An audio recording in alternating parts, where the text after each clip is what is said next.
Hello बच्चों, कैसे हो आप सब? सभी को मेरा नमस्कार। फटाफट बताओ, क्या आपकी सीएस एग्जीक्यूटिव की स्टडीज कैसी चल रही हैं? बढ़िया चल रही हैं?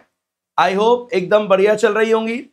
और इसी को एक नेक्स्ट लेवल पे ले जाने के लिए आज हम पेपर 7 मॉड्यूल 2 का एक और इंपॉर्टेंट चैप्टर खत्म करेंगे वन शॉट के अंदर। और बेटा ये चैप्टर रहेगा हमारे डायरेक्ट टैक्स का एक छोटा चैप्टर, लेकिन काम का चैप्टर, जो आपको पक्का मार्क्स देकर जाएगा और आपको पास होने में हेल्प करवाएगा। क्या है सर वो चैप्टर? ये देखो बेटा, ये रहा। देखो कितना छोटू सा नाम है बेचारे का, अदर सोर्सेज। हम सबको पता है इनकम के डायरेक्ट टैक्स के तहत टोटल कितने हेड हैं? 5। सैलरी ठीक ठाक हेड है, पीडीपीपी बड़ा हेड है, कैपिटल गेन ठीक ठाक हेड है, मतलब थोड़ा सा बड़ा है, और हाउस प्रॉपर्टी छोटा है, और अदर सोर्स भी ठीक ठाक है, करने लायक है, और क्वेश्चन पेपर में इसका बनेगा ही बनेगा। तो आओ विदाउट वेस्टिंग एनी टाइम हम हमारी क्लास शुरू करते हैं बेटा। ये है हमारा वन शॉट अदर सोर्सेस का, जो आपको एक बार में पूरा चैप्टर समझा जाएगा। डन। और फिर इसको देखने के बाद आप क्वेश्चन प्रैक्टिस करिए, एक बार बुक से रिवाइज कर लीजिए, खत्म, कहानी खत्म हो जाएगी। Yes sir. आओ शुरू करते हैं हमारा अदर सोर्स का सबसे इंपॉर्टेंट टॉपिक। शुरुआत करते हैं शुरू से। ये रहा बेटा, देखो क्या क्या पढ़ना है वो तो अभी हम देख ही लेंगे। चैप्टर का नाम है हमारा income under head other sources. Yes sir. क्या ये पेपर में आएगा? या पेपर में आएगा। अब बेटा सबसे पहले हमारे को सेक्शन 56 देखने को मिलेगा। क्या कहता है सर ये? बेटा ये कहता है वो सारी इनकम जो कहीं और नहीं गई, किसी और हेड में नहीं गई, उसे अदर सोर्सेज में लेकर आ जाओ। जिसका कोई नहीं है उसके अदर सोर्सेज होते हैं। मतलब अगर कोई income salary, PGBP, capital gain, house property में फिट नहीं बैठी तो डोंट वरी, ऐसा नहीं है कि टैक्स नहीं लगेगा, टैक्स लगेगा। कहां टैक्स लगेगा? हमारे प्यारे अदर सोर्सेस के ऊपर, है ना। ये रहा हमारा अदर सोर्सेस। पढ़ते हैं बेटा। Income which does not specifically fall for assessment under any of the heads of income, जो किसी हेड में ही नहीं गया, ना हाउस प्रॉपर्टी ना किसी और हेड में गया, तो भाई कोई बात नहीं, उसको कहां ले जाकर टैक्स लगा दो? Income from other sources section. अब देखो बेटा, दो क्लॉज है, एक 56(1) है, एक 56(2) है। ये क्या कहता है, ये किस बारे में कहते हैं? 1 और 2 वो देख लेते हैं एक बार। देखो दोनों ही बच्चों वाली बातें। 56(1) कहता है cover all the residual income which are not covered by first 4 heads. वो सारी इनकम जो फर्स्ट 4 हेड, जो शुरुआती 4 हेड थे, जो कहीं नहीं गई, उसे यहां डाल देना। ठीक है। 56(1) ये कहता है। 56(2) कहता है कवर सर्टेन स्पेसिफिक इनकम। 56(2) में ना कुछ पर्टिकुलर इनकम है, वो पर्टिकुलर इनकम अदर सोर्सेज में टैक्सेबल होगी। मतलब डिफरेंस समझो। 56(1) कहता है जो कहीं नहीं गया उसे यहां ले आना, और 56(2) में ना कुछ इनकम के नाम लिखे हुए हैं कि ये तो अदर सोर्सेज में ही टैक्सेबल होते हैं। तो आई होप आपको ये 56 समझ में आया होगा। चैप्टर बच्चे जिन बच्चों ने लेट ज्वाइन करा है उन बच्चों के लिए अदर सोर्सेज चल रहा है बेटा। अदर सोर्सेज अभी हमने जस्ट शुरू ही करा है। Yes sir. अब बेटा सबसे पहली चीज जो अदर सोर्सेज में टैक्सेबल होने वाली है वो है हमारा डिविडेंड। इस क्लास में मौजूद जितने भी बच्चे आप देख रहे हो, जितने भी बच्चे आप ये देख रहे हो, सबको डिविडेंड तो पता ही होगा। सुनेला सुनेला लग रहा होगा ये डिविडेंड, वही वाला डिविडेंड जो बचपन में कंपनीज एक्ट में पढ़ा होगा। डिविडेंड मिलता है ना? Yes sir. Final dividend, interim dividend, वही डिविडेंड है। अब कोई सा भी डिविडेंड हो, असल में ना डिविडेंड तो है, लेकिन इनकम टैक्स में कुछ ऐसे भी चीजें हैं जो डीम्ड डिविडेंड बनती है बेटा।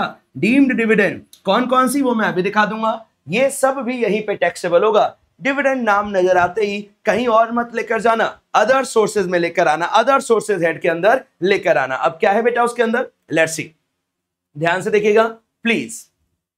डिविडेंड इनकम, डिविडेंड इनकम, और उसी में डीम डिविडेंड आएंगे 222 A B C D E, और ना बेटा एक अगले वाली स्क्रीन में भी मिलेगा आपको। ठीक है, मतलब ये भी मिलेगा, 222F भी मिलने वाला है। कहां गया? ये रहा बेटा, ये हमारा 222F है, 222F। Yes sir. तो आओ पढ़ते हैं पहले। Deem dividend also taxable under head other sources. ठीक है सर, अदर सोर्सेज में टैक्सेबल होगा डिविडेंड हो या डीम डिविडेंड। अब एग्जांपल है उसके, distribution on of accumulated profits. जब कंपनी का जो एक्यूमुलेटेड प्रॉफिट है वो जो डिविडेंड की तरह नहीं बचा, अब कंपनी उसे किसी तरीके से डिस्ट्रीब्यूट कर रही है, तो डिस्ट्रीब्यूशन कर रही है एक्यूमुलेटेड प्रॉफिट का। भाई तुम उसे डिविडेंड बोलो या ना बोलो, हम उसे इनकम टैक्स वाले डिविडेंड बोलेंगे। ठीक है। दूसरा, distribution of debentures to share holders. Share holder को डिवेंचर बांट रहे हो भाई, डिवेंचर बांट रहे हो ना, हम डिविडेंड बोलेंगे। शेयर होल्डर्स को बट रहा है ना, डिविडेंड बोल देंगे। ठीक है सर, डीम डिविडेंड है, जबरदस्ती है। तीसरा, distribution to share holders on liquidation, किसी कंपनी का लिक्विडेशन हो रहा है, मतलब बंद हो रही है, लिक्विडेशन होते वक्त जो भी शेयर होल्डर्स को बच रहा है वो भी डीम्ड डिविडेंड की कैटेगरी में है, अदर सोर्सेज में टैक्सेबल होगा। Yes sir. कोई एडवांस या loan by a closely held company to its share holders, ध्यान देना बेटा, क्लोजली हेल्ड कंपनी होनी चाहिए, प्राइवेट नेचर की कंपनी होनी चाहिए। अगर उसने अपने किसी शेयर होल्डर को लोन या एडवांस दिया है तो वो भी डीम्ड कैटेगरी का ही नेचर बनेगा, डीम्ड डिविडेंड का नेचर बनेगा। और डीम्ड डिविडेंड बनते ही कितने, इतने बोले तो अदर सोर्सेज में टैक्सेबल हो जाएगा। ठीक है सर, आई होप ये सब कुछ क्लियर होगा। इससे पहले बेटा 56(1) देखा, 56(2) देखा, और अभी आपने डीम्ड डिविडेंड की ना कैटेगरियां देख ली। बेटा एक डीम्ड डिविडेंड का पॉइंट और है 222F, इसमें ना एक लास्ट लाइन क्या है वो देखना।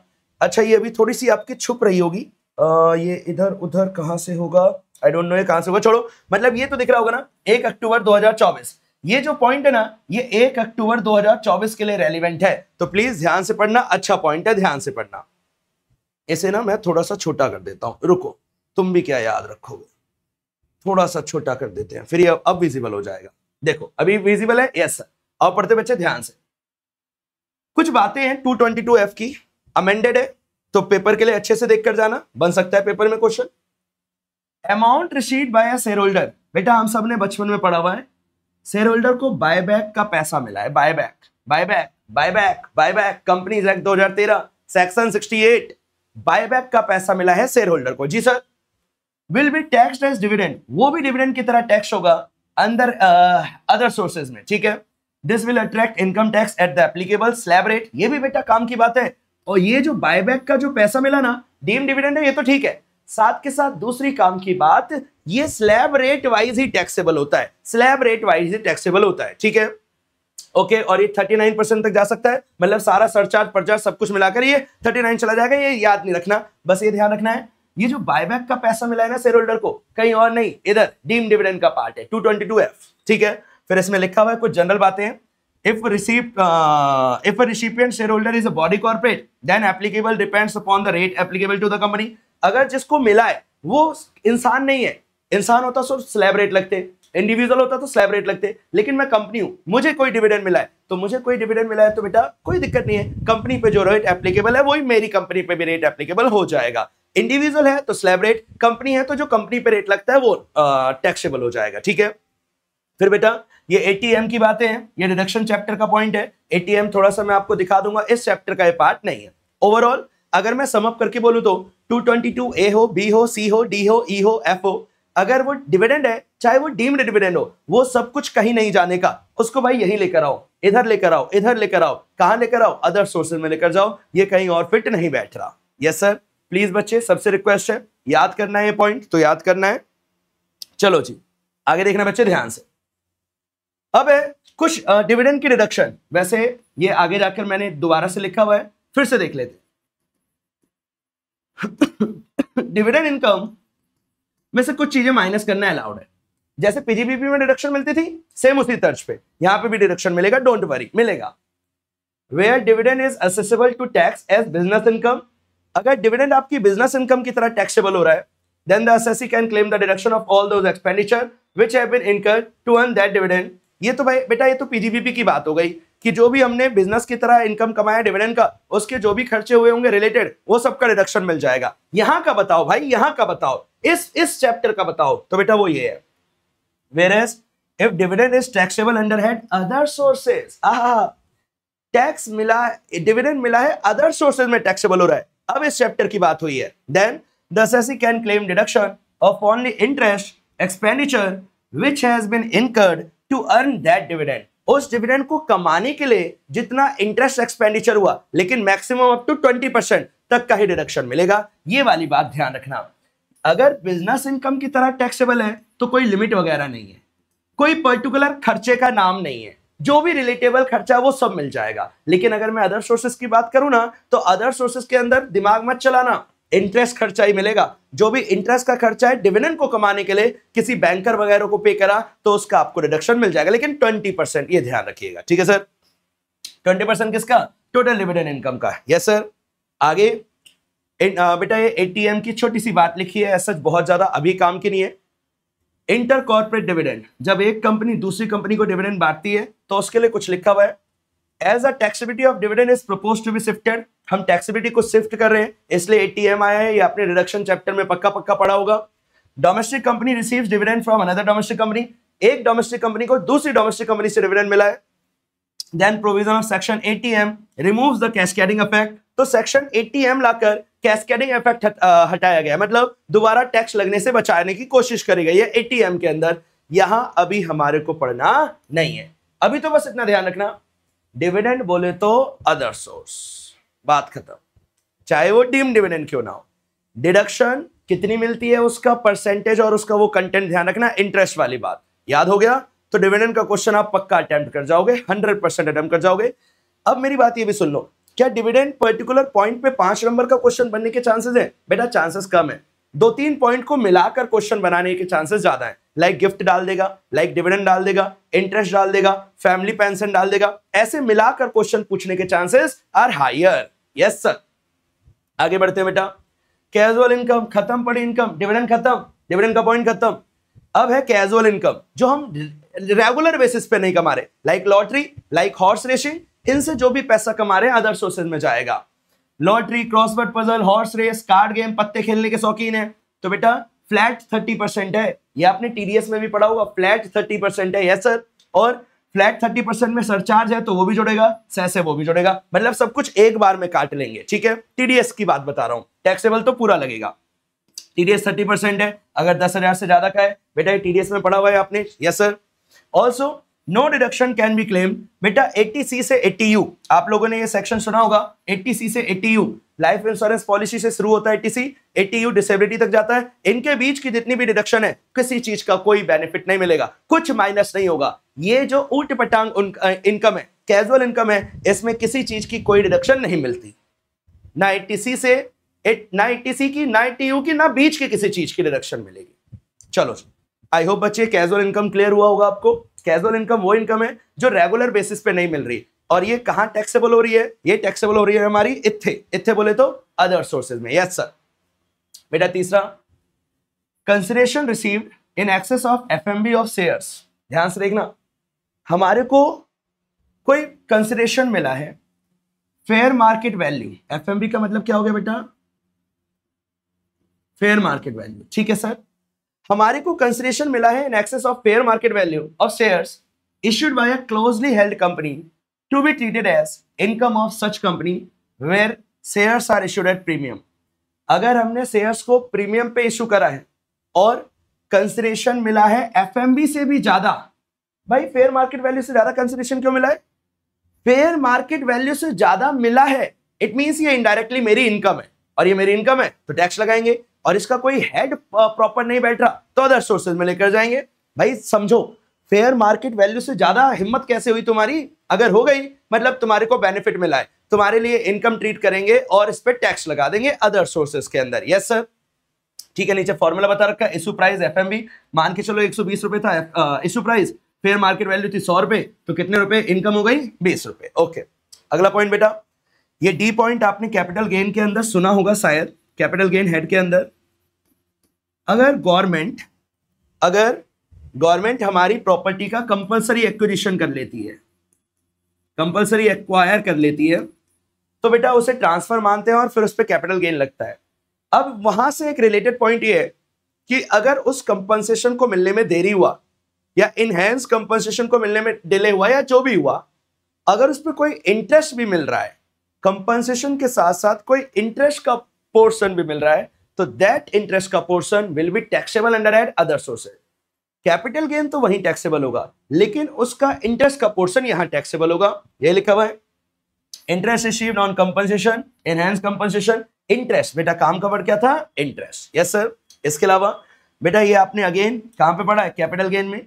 कोई भी फॉरफीचर जो अभी हो रहा है 1 अप्रैल 14 के बाद, फॉरफीचर जो 1 अप्रैल 2014 के बाद हो रहा है, तो वो फॉरफीचर का पैसा अदर सोर्सेज में टैक्सेबल हो जाएगा। फॉरफीचर का मतलब, लेट्स से बेटा मैंने आपके साथ कॉन्ट्रैक्ट करा कि मैं आपकी प्रॉपर्टी खरीदूंगा और बदले में मैंने आपको 5 लाख रुपए का एडवांस पकड़ा दिया, बाद में मेरे को पता नहीं क्या हुआ, मेरे को तुमसे खरीदने का मन नहीं किया, तो मैंने कॉन्ट्रैक्ट तोड़ दिया, आपने 5 लाख रुपए फॉरफिट कर लिए, तो ये जो आपने 5 लाख रुपए फॉरफिट कर लिए ना, अपने पास रख लिए, वापस नहीं लौटाए, ये आपकी इनकम बन जाएगी। ये ध्यान रखना, ये क्या बन जाएगी? इनकम। पहले 1 अप्रैल 14 से पहले ये COA, कॉस्ट ऑफ एक्विजिशन में से माइनस होता था, लेकिन अब ये वाला ड्रामा खत्म है, सीधा सीधा अदर सोर्सेज में टैक्सेबल लग जाएगा कोई भी पैसा जो फॉरफिट करा है नेगोशिएशन टूटने की वजह से। ओके सर, कैपिटल एसेट्स की कैपिटल गेन की बातें थी दोनों। सम रिसीव्ड और value of property received without consideration, बेटा इस पूरे पॉइंट में ना हम गिफ्ट बोलते हैं। 50,000 रुपए, 50,000 हर जगह नजर आएगा, चाहे कोई चीज मुझे कंसिडरेशन के साथ मिली है लेकिन कंसिडरेशन इनएडिक्वेट था।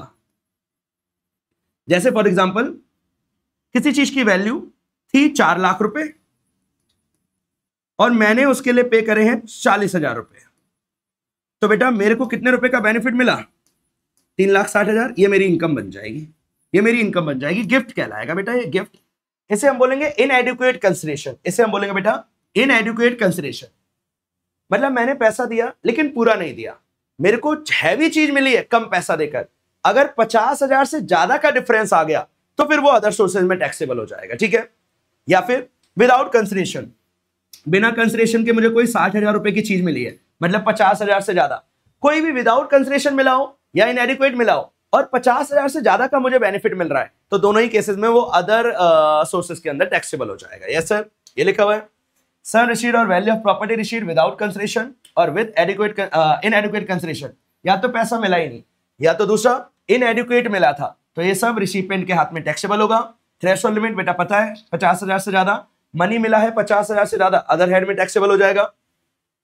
मूवेबल प्रॉपर्टी की फेयर मार्केट वैल्यू का बेनिफिट मिला है 50,000 से ज्यादा, इमूवेबल प्रॉपर्टी में भी 50,000 से ज्यादा। इन शॉर्ट कुछ भी देख लो तुम, कुछ भी देख लो, अगर मेरे पे 50,000 से ज्यादा का बेनिफिट आया है ना, तो 50,000 से ज्यादा का बेनिफिट वाला जो भी इन पोर्शन है वो मेरी इनकम कहलाएगी और अदर सोर्सेज में टैक्सेबल हो जाएगी। Yes sir.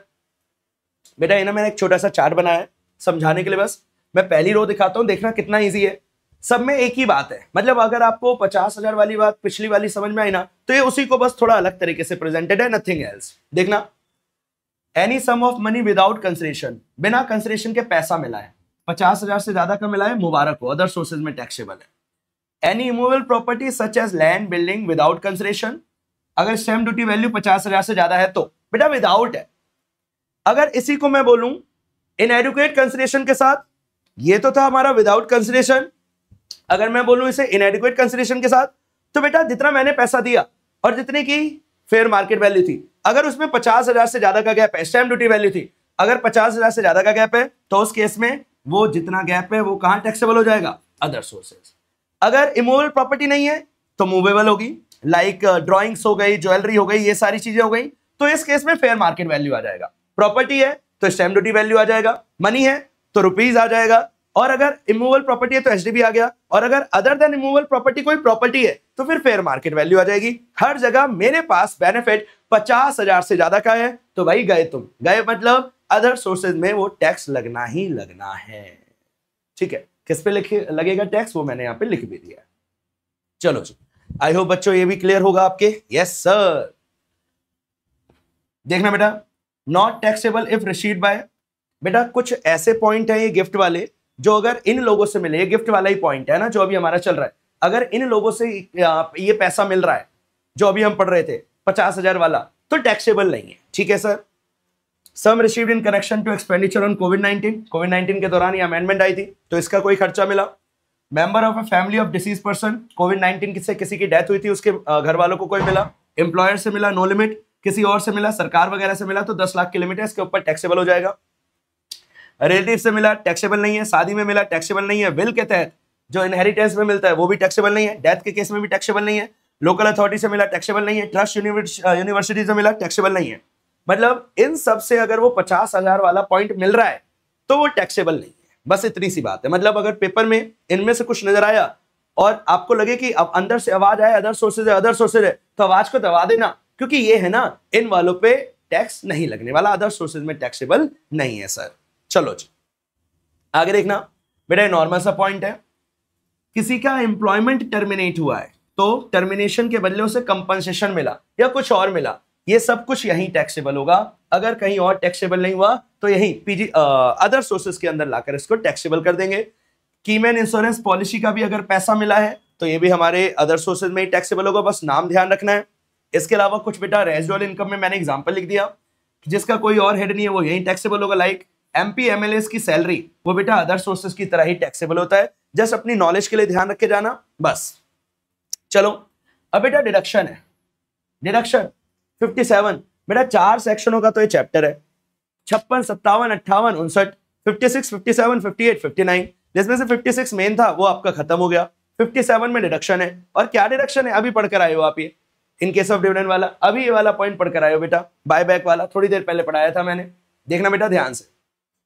In case of dividend any reasonable sum paid by way of commission और रेनमरेशन टू अ बैंकर और any other person for the purpose of realising dividend, dividend या interest income को कमाने के लिए जो आपने खर्चा करा डिडक्शन मिल जाएगा। 1 अगस्त 2024 के अमेंडमेंट वाला पॉइंट है। This means amount received from buyback of shares will be taxable under head income from other sources. ये यहां लिखने की जरूरत नहीं थी, ये मैंने पहले बता दिया था। डन, तो वही है, आगे लिखा हुआ है इन case of interest on securities, बेटा वही सेम पॉइंट है जो कमीशन बैंकर वाले को दिया, वो इंटरेस्ट कमाने के लिए सेम थी बेटा, ये वाली लाइन देखो है ना, सेम थी, बस यहां पे डिविडेंड के साथ इंटरेस्ट जोड़ के लिख दिया था, या इंटरेस्ट अलग से लिखा हुआ है। अगला, कोई प्लांट एंड मशीनरी, प्लांट या फर्नीचर, इन सबको हायर पे लेकर मैं हायर पे देकर किराए पे देकर पैसा कमाता हूं, तो जो रिपेयर का खर्चा है, इंश्योरेंस का खर्चा है, जो नॉर्मल डेप्रिसिएशन का खर्चा है, ये सब मुझे अलाउड है, डिसअलाउड है बेटा, अलाउड है। जो मैं किराए पे चढ़ाकर पैसा कमा रहा हूं, कोई प्लांट एंड मशीनरी या कोई कुछ भी XYZ, तो उससे जो मेरे को पैसा मिल रहा है उसमें से जो रिपेयर एंड मेंटेनेंस का खर्चा था, इंश्योरेंस का खर्चा था, ये सब माइनस करना अलाउड है। Yes sir. अगला पॉइंट, फैमिली पेंशन, बेटा इस पे क्वेश्चन बना हुआ है। जो भी फैमिली पेंशन मिल रही है, जो भी फैमिली पेंशन मिल रही है, ठीक है, उसका 1/3 फैमिली पेंशन का डिडक्शन मिल जाएगा, लेकिन मैक्सिमम 15,000 है। लेकिन ये 15,000 25,000 हो चुका है। ये 15,000 बेटा कितना हो चुका है, 25,000। न्यू रिजीम के अंदर ये सबको पता होना चाहिए। ये यहां पे लिखा भी हुआ है, ये मैंने नीचे लिख दिया है, डोंट वरी, यहां पे लिखा हुआ है however with effect from 1 October 24 rupees 15,000, ये जो ऊपर वाला 15,000 है, सेल बी सब्स्टिट्यूटेड बाय, उसे सब्स्टिट्यूट कर देंगे 25,000 से, मतलब कितना हो चुका है 25,000।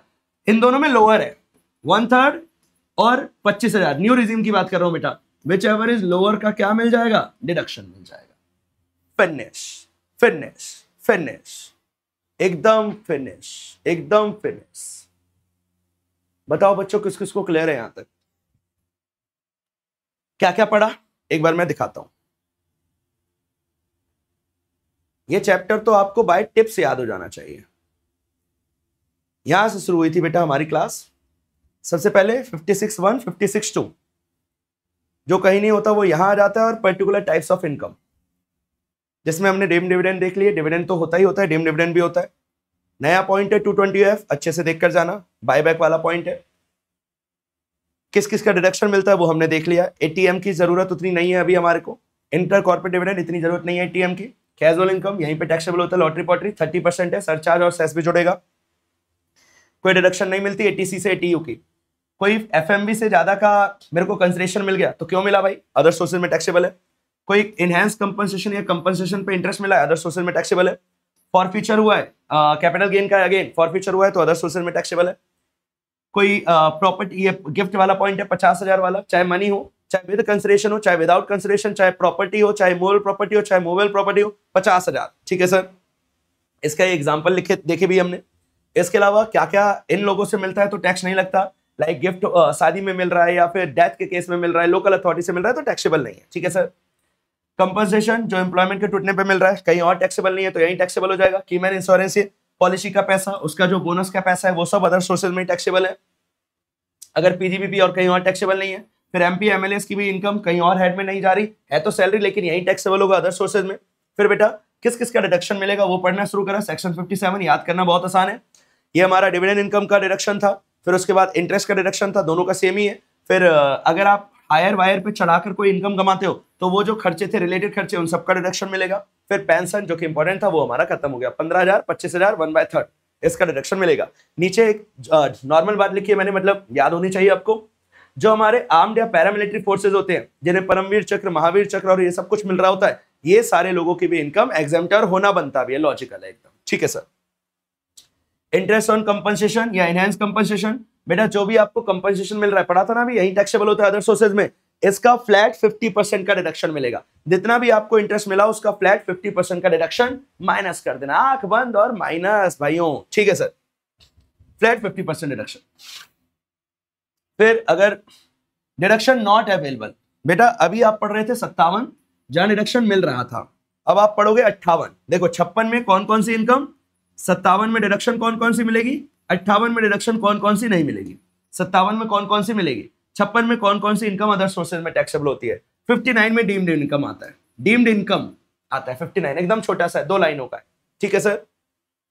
इन केस ऑफ एसएससी अगर कोई पर्सनल नेचर का खर्चा है डिसअलाउड, पीजीबीपी में ऐसा ही था बेटा, interest chargeable to tax payable outside India and no TDS deducted और नॉट पेड टू गवर्नमेंट। मतलब मेरे को किसी को पेमेंट करनी थी इंटरेस्ट की, अभी आपने पढ़ा था ना इंटरेस्ट का डिडक्शन मिलता है, अभी पढ़ा था थोड़ी देर पहले, हाँ डिडक्शन इज अलाउड में डिविडेंड इनकम के अंदर। तो मैंने जिससे इंटरेस्ट पे कर रहा हूं ना, मुझे टीडीएस काटना था, सेक्शन 194 के अलग अलग सेक्शनों के तहत मुझे टीडीएस काटना था, नहीं काटा भाई, नहीं काटा, इंडिया से बाहर पेमेंट करनी थी, बिना काटे पे कर दिया, हो गया ना नुकसान, तो सरकार ने मेरा नुकसान कर दिया, मुझे कोई डिडक्शन नहीं मिलेगा।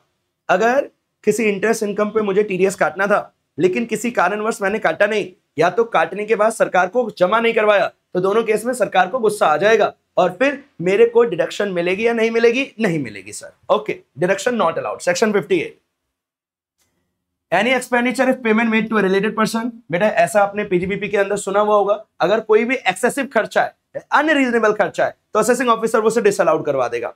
इफ एओ कंसिडर अनरीजनेबल, अगर अनरीजनेबल लग रहा है तो भी बेटा डिसअलाउड है। और दूसरी बात, अगेन पीजीबीपी का पॉइंट है 40A3, आपने सुना होगा 40A3, उसके अंदर भी क्या है, उसके अंदर भी 10,000 से ऊपर का कैश का कोई खर्चा कर रहे हो तो बेटा कैश का खर्चा क्यों कर रहे हो, नहीं चाहते हम आप कैश में खर्चा करो, सरकार डिसअलाउ कर देगी, ताकि आप अगली बार कैश का खर्चा करने से पहले 10 बार सोचो। आई होप बच्चे ये वाला पॉइंट क्लियर होगा। Yes sir. अगला, डिसअलाउंस ऑफ 30% एक्सपेंडिचर। देखना बेटा, अगर नॉन रेजिडेंट को पेमेंट करी थी बिना टीडीएस काटे, नो टीडीएस के, तो बेटा 100% डिसअलाउड होता है, 100% डिसअलाउड होता है। लेकिन यही अगर पेमेंट थी रेजिडेंट की और इसका टीडीएस नहीं कटा या जमा नहीं करवाया, एज द केस में भी, तो बेटा पूरा नहीं, 30% डिसअलाउड होता है। अंग्रेज को पेमेंट करी तो 100% डिसअलाउड बिना टीडीएस काटे, और रेजिडेंट को पे करी है तो इसका पूरा डिसअलाउड नहीं होगा, 30% होगा। सेम पीजीबीपी में पढ़ा था आपने, same. Yes sir. If no TDS deducted या पेड बिफोर और due date in case of resident, आपने या तो काटा नहीं या तो जमा नहीं करवाया सरकार को ड्यू डेट से पहले, तो 30% विल बी डिसअलाउड, 30% डिसअलाउड होगा। रेजिडेंट है तो, नॉन रेजिडेंट है तो कितना डिसअलाउड हो जाएगा, 100% डिसअलाउड हो जाएगा, जितना भी खर्चा किया है पूरा डिसअलाउड। Yes sir. आगे बेटा एकदम नॉर्मल सा पॉइंट है, अभी थोड़ी देर पहले भी देखा था, casual income, race horse, puzzle, lottery pottery, इन सब का किसी भी नेचर का कोई डिडक्शन अलाउड नहीं है, एटीसी एटीयू तक का कुछ भी अलाउड नहीं है। फिर उसके बाद बेटा deemed income, section 59, where any allowance, ये सेम बेटा पीजीबीपी का पॉइंट है लेकिन अदर सोर्सेज में लिखा हुआ है क्योंकि यहां पे भी एप्लीकेबल है। अगर कोई चीज पहले मेरे को अलाउड हो गई थी, पहले अलाउड हो गई थी, अब बाद में जाकर वो चीज क्योंकि कुछ नुकसान हुआ था मेरा तो अलाउड हो गया था, पेमेंट करी थी अलाउड हो गया था, लेकिन वो मुझे वापस मिल गया, तो भाई पहले वापस मिल गया, पहले पे करा था तो डिडक्शन ले ली, अब वापस मिल गया, पहले टैक्स कम पे करा था डिडक्शन लेकर, अब वापस मिल गया, तो अब इनकम बना के टैक्स पे करो, सरकार का नुकसान नहीं होना चाहिए, वही लिखा हुआ है। When any allowance or deduction has been provided in the assessment of income under the head income from other sources in any assessment year, पिछले सालों में किसी चीज का डिडक्शन आपने क्लेम कर लिया था इन रिस्पेक्ट ऑफ लॉस और एक्सपेंडिचर या ट्रेडिंग लायबिलिटी, पिछले सालों में आपने क्लेम कर लिया था, and later on during any previous year any amount any रेमिशन और एनी बेनिफिट इज ऑब्टेन्ड, अब मुझे कुछ सालों बाद कोई बेनिफिट मिल गया, पहले डिडक्शन मिल गया था लेकिन वो जो जिस चीज का डिडक्शन मिला था ना, जो मेरा पैसा लेकर भाग गया था, अब वो उसका इंसानियत जाग गया, वो वापस आकर मुझे पैसा दे रहा है, तो बेटा या कोई और बेनिफिट दे रहा है, तो जिसका मुझे डिडक्शन पहले मिला था अब वो डिडक्शन से मेरे को उस डिडक्शन के रिस्पेक्ट का मेरे को बेनिफिट फिर से रिसीव हो रहा है, तो फिर से रिसीव हो रहा है तो अदर सोर्सेज में टैक्सेबल होगा, ये डीम्ड इनकम बनेगी अंडर सेक्शन 59। टू इजी बेटा, टू इजी। ये कोई चैप्टर है? आप ये बताओ मेरे को, ये कोई चैप्टर है? आपको मैंने इतनी सारी बातें बताई, ऑलमोस्ट डिटेल में बताई बेटा, मतलब कुछ कुछ तो मैंने लाइन टू लाइन पढ़ाकर बताया, ये कितना छोटा सा चैप्टर है, बस आपको इसके अंदर और क्या करना है वो सुन लेना अब आप ध्यान से, है ना, ध्यान सुनना।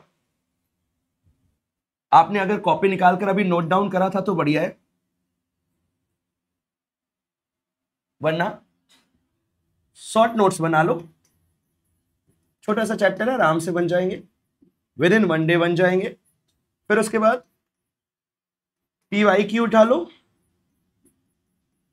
ICSI मॉड्यूल के क्वेश्चन कर लो, और एक काम और कर लेना, सबसे पहले डिटेल में एक बार रीड कर लेना।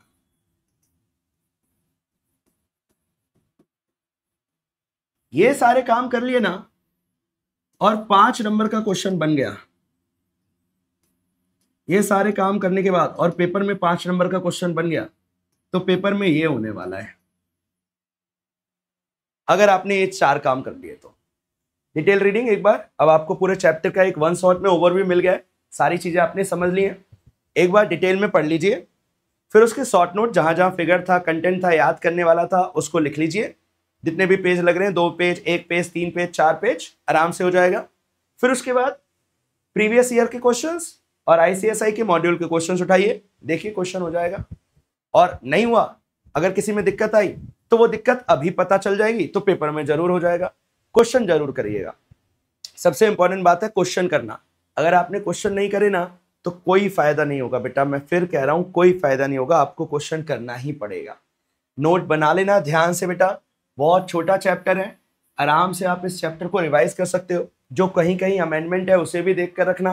पेपर में ऐसा मत सोचना अदर सोर्सेज तो छोटा सा ऐड है, इसका क्वेश्चन नहीं बनेगा, ऐसा बिल्कुल नहीं है। दूर दूर तक अपने दिमाग से ये वाली सोच निकाल दो, कुछ भी आ सकता है। और इसमें अदर सोर्सेज तो वन ऑफ द हेड है बेटा, पूरे टैक्स की, डायरेक्ट टैक्स की 5 ही तो चीजें जान होती हैं, 5 में से एक जान छोटी है तो क्या हुआ, है ना, जान तो है ना, तो पेपर में तो क्वेश्चन बन ही सकता है। तो बेटा छोटा ये चैप्टर था, आई होप आपको कुछ हद तक याद हुआ होगा और आपको समझने में भी आसानी हुई होगी। बस ये 4-5 काम करिए, फिर आप देखिएगा आपको ये चैप्टर बहुत बहुत बहुत बेनिफिट देगा आपके पेपर्स के अंदर।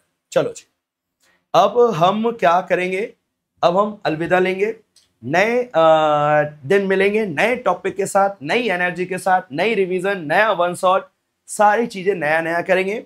जब तक आपकी क्या ड्यूटी है, जब तक आपकी ड्यूटी है ये जो अभी आपने पढ़ा इसे निस्तो नाबूद कर दो, खत्म कर दो, इसे PGBP खत्म कर दो, सैलरी खत्म कर दो, levy and collection of GST खत्म कर दो, और अब ये अदर सोर्सेज का टॉपिक भी आपका खत्म हो जाना चाहिए।